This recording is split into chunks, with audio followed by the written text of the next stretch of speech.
2016 Keystone Outback 277RL. This trailer does have a couple condition issues that I'll cover in this video. This is a trailer you can buy well below market value. Issues on the exterior, some pock marks in the fiberglass. There's also some delamination at two of the corners, and there's a soft spot in the floor in the kitchen that I will show when we go inside.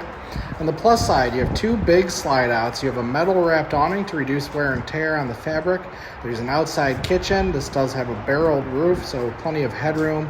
Just plenty of high-end features, as the Outback is more of a high-end travel trailer.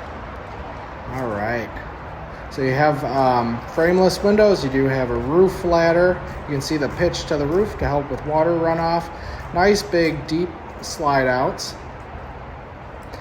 This trailer is for sale at Collier RV, Wadsworth store. We have tested the major appliances, and we will give a walkthrough on this trailer.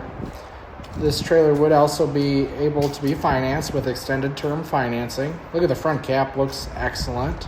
There are two 30-pound propane tanks and a battery up there. All right, so let's check out the interior of this 277RL. All right, so there's your control panel. On the inside, you get a very roomy layout with the deep slide. All right, so you have a dinette that drops to a bed. The couch makes into a bed, and you do have the two recliners to make this a rear living. The floor in front of the kitchen and maybe a 4x4 type of area, there are some soft spots. Basically, behind this cabinet door is the water heater, and what I believe happened is that ruptured at some point, got water on the floor got a little soft. Not anything you have to worry about falling through, but you do, if you step wrong, you definitely can feel it. So something you can put a rug down, or, you could repair it, just be a little bit of an intricate repair, which is why we didn't do it, because of the time and money involved.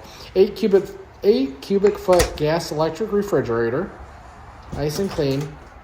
Those nice framed out doorways. This is a pass-through bath, so you can go right from the bedroom into the bathroom, or from the living area. Walk around queen bed on a slide. Apologize, a little dark in the bedroom, but you have the mirrored doors. There's me, I'm Chris. Please don't hesitate to contact us. Thanks.